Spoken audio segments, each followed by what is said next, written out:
fuune daawwattootaaf dhaggeeffattoota keenyaa kun miidiyaa keessan bokkuu maltiimiidiyaa.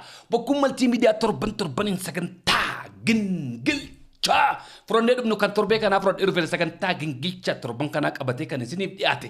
Qaxalee keessan Habtaamuu Lamuuti. Kanneen sagantaa keenyaaf haaraa taatan toora YouTube'itti nu daawwattan YouTube chaanaalii keenya subscribe godhaa. Sagantaan keenya yoo isinitti tolte waa xiqqoollee irraa hubattan hiriyoota keessanii raabsuun dagatinaa. Haga xumura sagantaa keenyaatti nu waliin turaan afeerraa keenya yeroo hundaati. Ayyaanni Oromoo itti jaanii.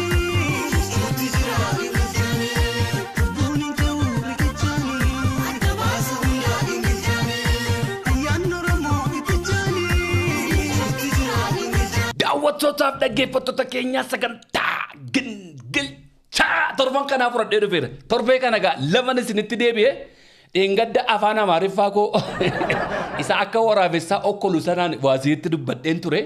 Har'a immoo afaan Oromootiin dubbachuuf hanga dibee waa'ee miidiyaa irraa waa jechuu barbaada. Fikchara kana ilaala.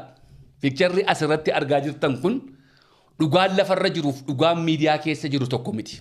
Namichi waraanamaa jiru, namichi salphachaa jiru, namichi arrabsamaa jiru, miidiyaan akka waan inni arrabsaa jiru yookaan salphisaa jiru yookaan waraanaa jirutti fakkeessee lafa kaa'uu danda'a. Yeroo baay'ee hanqina miidiyaan dubbanna. Yeroo baay'ee Oromoon miidiyaan qabu, miidiyaa haqaan qabu dhugaadha. Oromoon miidiyaan qabu. Miidiyaa baay'ee jiraachuu danda'a maqaa Oromootiin. Miidiyaa baay'ee jiraachuu danda'a maqaa Oromoo kan himatu. Dhugaadhaaf haqaaf. Inni kun abaa'oo ta'u, inni kun kaafaa'oo ta'u, inni kun badhaadhina ta'u, inni kun biltsiginnaa ta'u, inni kun waaqeffataa haa ta'u, inni kun kiristaana ta'u, inni kun pirootestaantii haa ta'u. Miidiyaan haqaan Oromoodhaaf dhaabbatu hin jiru baay'ee. Lakkii jarri kun Oromoodha. Ani waa'ee amantii isaanii miti. Ani waa'ee siyaasa isaanii miti. Ani waa'ee dhaaba isaanii miti. Sababii Oromoo ta'aniif irratti duulama. Cinaan dhaabbadha sagaleen taa'aaf kan jedhee gadi ba'ee dubbatu hin agarre.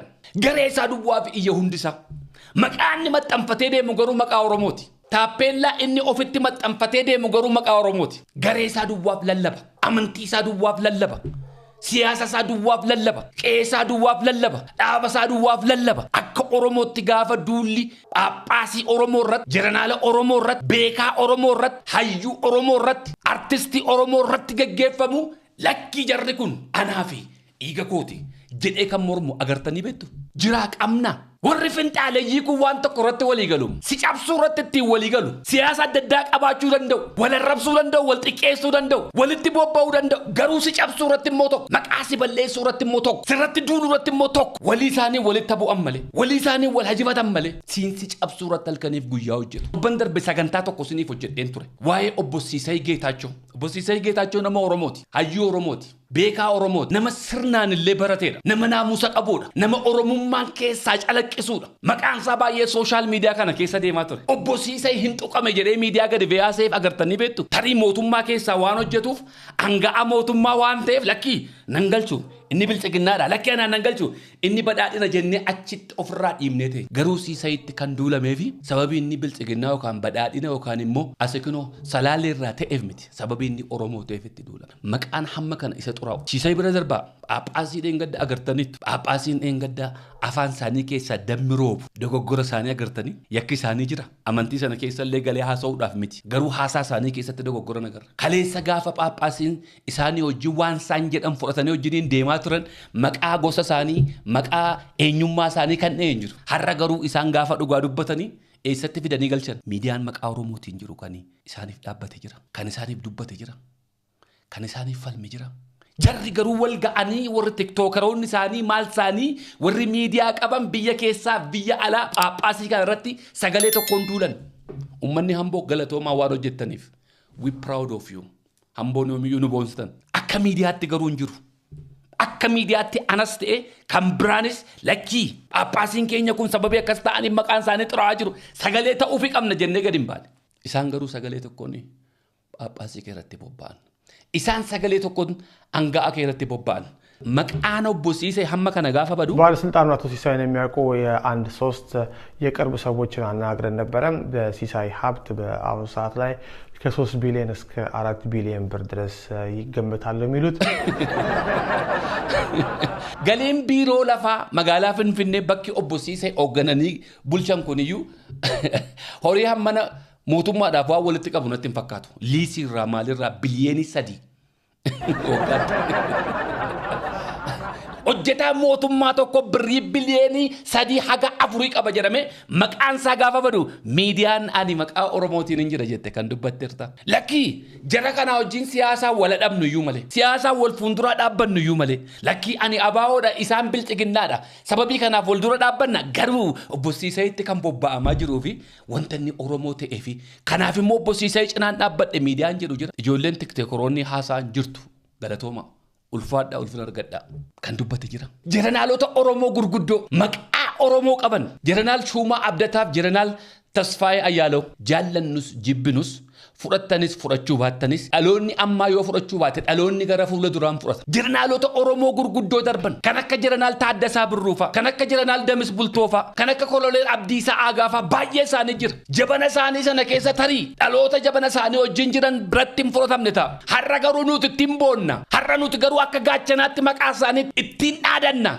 Jeranaalota har'a jiran kana jireenya isaanii guutuu waggaa 30 ol waraana keessatti fixanii bu'aa ba'ii baay'ee keessa darbanii biyya kana kufaatii irra hambisanii leelaawu galabaanu gaafa nuun jedhanii nurratti bobba'an warra ijoollee isaanii manatti dhiisanii lubbuu isaanii aarsaa kennuudhaaf lola gubbaatti aarsaa meeqa kaffalanidha. Jeranaal Shumaan faan Jeranaal Tasfaayee Ayyaaloo faan Jeranaalonni gurguddoon Oromoon har'a qaban yeroonni kun gaafa isaan sababii Oromoo ta'an duwwaadhaaf irratti bobba'an akka mootummaatti min kan irratti bobba'an sababii ijoolleen isaanii lamman wal fuuteef olola meeqattiin fayyadaman jeranaalota ijoollee iyyeessaa waraanatti guuranii ijoollee isaanii wal fuusisuu era jeranaalli ijoollee isaa wal fuusisuu hin qabu jeranaalli qofaa isaa kontraata fuudhe maatiin kun qofaa isaanii kontraata fuudhanii biyya kan isaanis biyyaaf lolanii waggaa 30-40 aarsaa kaffalanii ijoolleen isaaniis kaffaluu qaba isaan waggaa 30-40 biyya kana aarsaa kaffalanii ijoolleen isaaniis aarsaa sana kaffaluu qabdi isaan duwwaatu kontraata fuudhee biyya kana dirqama ijoollee isaanii duwwaa dhaqee loluu qaba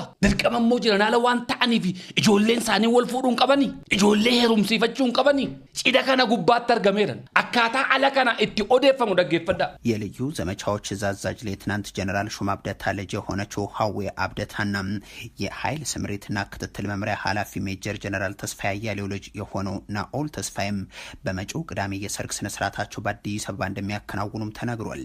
ይህ በከተማዋ ታሪክ ታይቶ የማይታወቅ ውድ ድግስ የተባለለት ሰርግም በሚሊኒየም አዳራሽ ይካሄዳል ያሉት ምንጮቻችን ድግሱን ለማካሄድም ከተቋማትና ከባለ ሀብቶች በጀነራል ሹማ ስም ብቻ 165 ሚሊዮን ብር ተሰባስበዋል ይላሉ።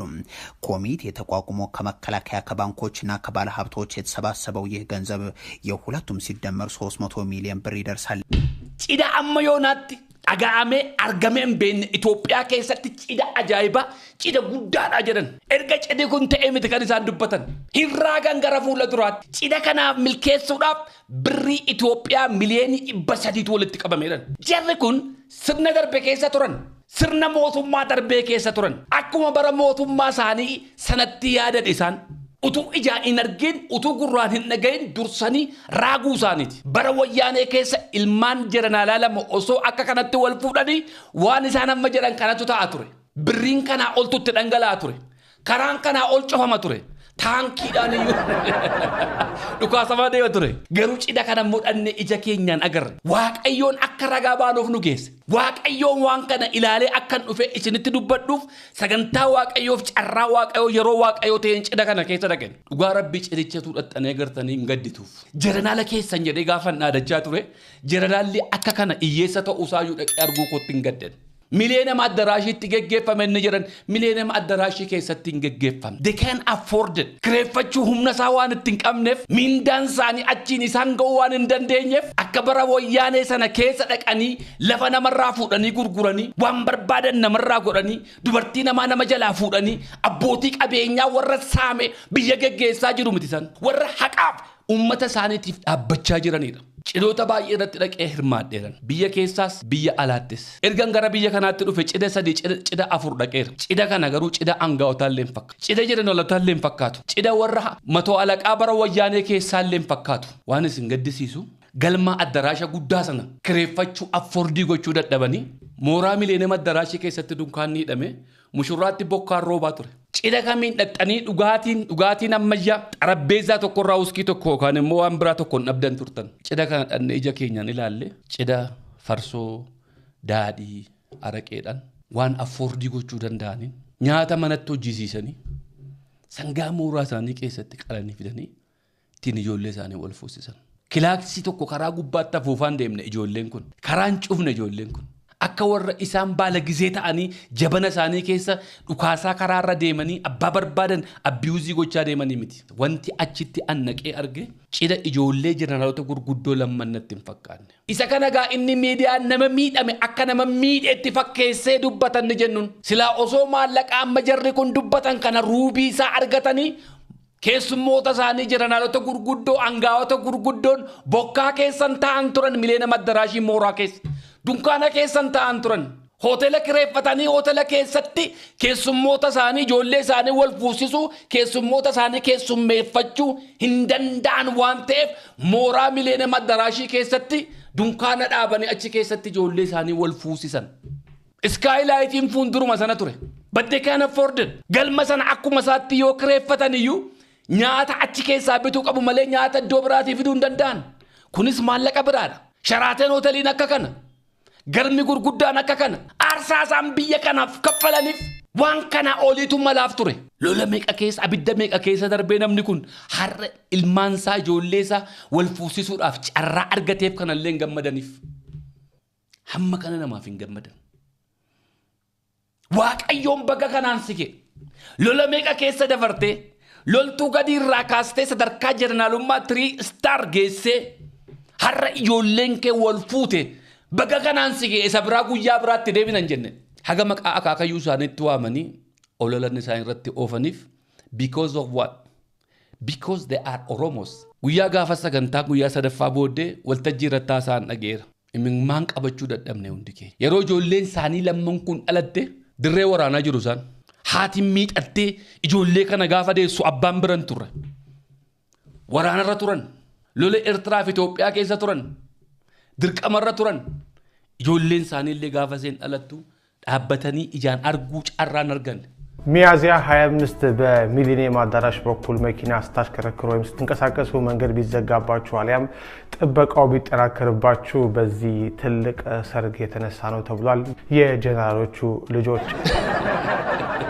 dursanii siiraa jirum akka kana godhu kwaasantu gaafa cidha qoratan karaa cufu gaafa waa godhan abiyuuzii nama godhu akkuma isaaniitti fakkaate jeneraaloti gurguddoon kun ilmaan fuusifatu waan ta'eef naannoo miliyoona addaraashii bira guyyaa akkasii gaafa dabartan yoo karaan isinitti cufame oduu ta'uu qaba ture amma cidhi ijoollee jeneraalota lammanii kun maaliif oduu ta'uun iyyuu isa barbaachise wanti addaa maaltu ta'e marfiin dhugee taankiin dhugee helikooftariin dhufee magaalaarra fiigee nama jeeqee kilaaksiidhaan nama abiyuuzii godhanii karaa namatti cufanii sila utuu kun jiraatee itti daddabalanii dhibba godhanii sila gallakkisu turan waan gallakkifatan hin qaban dursanii turaagan maaliif kun walii keenyaan akka wal shakkinu walii keenyaan akka walitti buunu Oromoon lakkii warri kun maqaa kootiin bakka sana ta'anii akkas na gochaa jiru jettee akkati warra kanatti gungumtuuf miidiyaan kana gadi ba'ee irraa dubbate jira miidiyaan maqaa Oromootiin jiru miidiyaan kana morme jira miidiyaan haqa kana dubbate jira lakkii wanti kun dhugaa miti erga cidhi kun darbee kinoo torban tokko ta'eera kijiba nutti himtan jedhee kanaasee jira. ይህ በእንዲህ እንዳለ የመከላከያ የውጭ ግንኙነት ኃላፊ የሆኑት ጀነራል ተሾመ ገመቹም በቅርቡ የተሞሸሩ መሆናቸውን ያስታወሱት ምንጮች ለባለቤታቸው ቤተሰቦች ለጥሎች 30 ሚሊዮን ብር ገቢ ሰጥተዋል። ጀነራል ተሾመ ገመቹ አማ ገመቹ ፍረጋውት ነው ባቦም አማ ኦሮሞ ፍረጋኒ ኦል ዴቢው ካንሳኒ ሞዩ ገደቦ ሰዶመት ገቡሰኒፍ ጭዲ ማሉ ማፊ ኦዱቴ ጭዲ ጀነራል ተከኛ ማሊፍ ኦዱቴ hafuudhan hafuusifatan maaliif oduute cidi aadaa Oromoo keessa jira cida meeqatu biyya kana keessatti gaggeeffamaa jira cida gurguddaa meeqatu ta'aa jira cida warra asii ba'anii Dubaayitti Meeksikootti biyya adda addaa Zanzibaaritti birrii baay'ee irratti dhangalaasanii wal fuudhaa jiranoo niwusiin taane kan jeneraalota keenyaa kun maaf oduute waay fuudhuu hin danda'ani wal fuusisuu hin danda'ani aadaa keenya miti walittis buusuudhaaf Oromoo walittis dha'uudhaaf Oromoo akkati beekaa keerratti kaatuuf Oromoo xilooshii birrii miliyoonii 30 kennaneedha maddi horii kanaa OS akkamittiin kenname maaliif cheekiin uummattansan erga kana arganii horiin kun xilooshii gaafa kennamu yookaan cheekiitu kennama keeshaa konkolaataa horaaliitti fe'anii yookaan taankiitti fe'anii dhaqanii laannee fi maallaqa kana maaliif nutti mul'isan namoonni immoo horii miliyoonii 300 kun maqaa jeneraal Shumaa Abdataatiin miliyoonii 165 kun walitti qabame liistii maanuu laanne maaf nu maxxansan cheekii isa barreeffame gaa namni yeroo ammaa kana birrii 50,000 ol baankii keessaa baasuu hin dandeessu. Birrii nama maqaan dhaamaa jiru kun birrii gurguddaadha. Birriin gurguddaa kun immoo cheekiidhaan kennama. Cheekii kana maaf tokkitti isaan uummaxxansine hin jiru.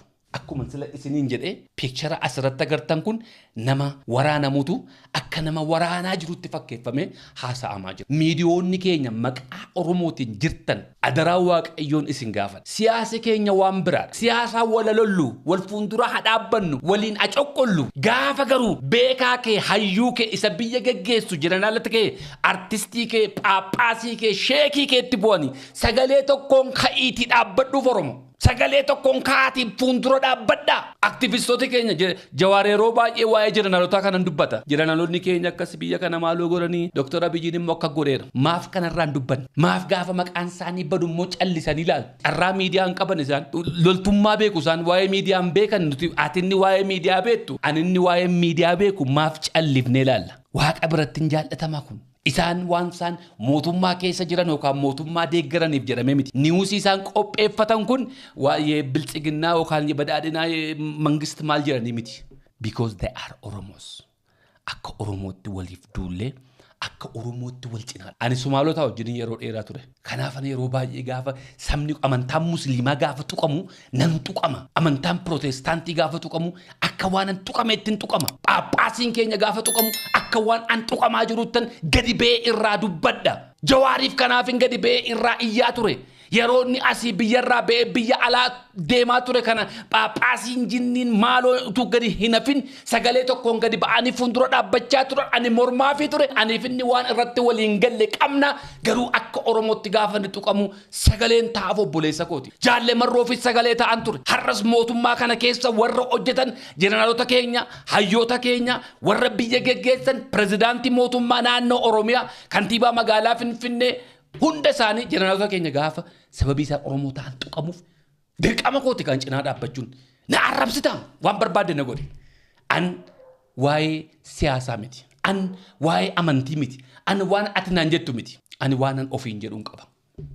Akka Oromootti gaafa namni Oromoo tuqamu keessa koonna tuqama. Waa'ee cidha kanaarraa maan dubbanne.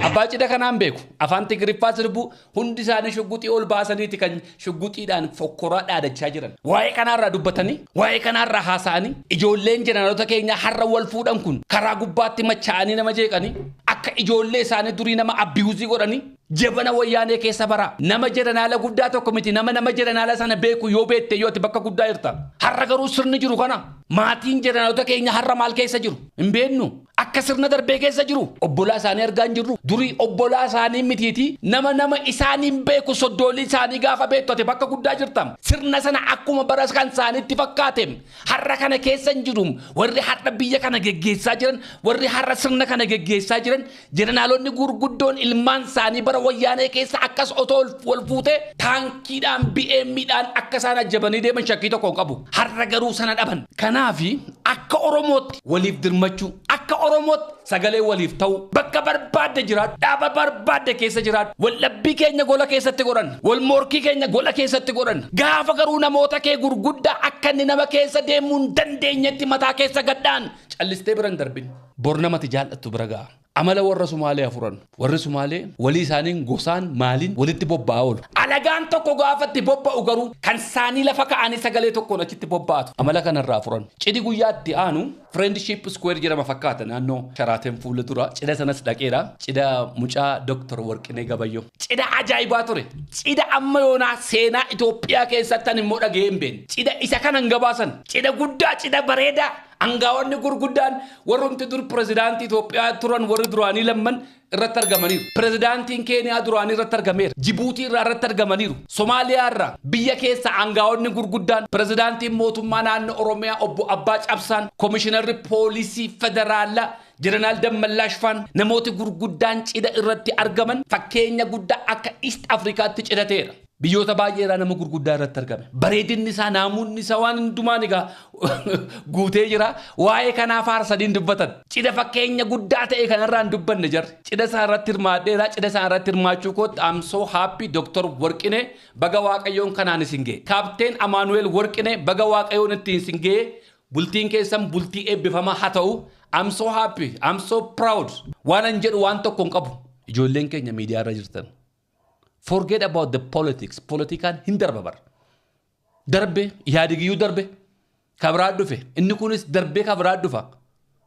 Dhiiga sanaan, eenyummaa sanaan waliif dhaabbannu. Baratuu gingilchaa.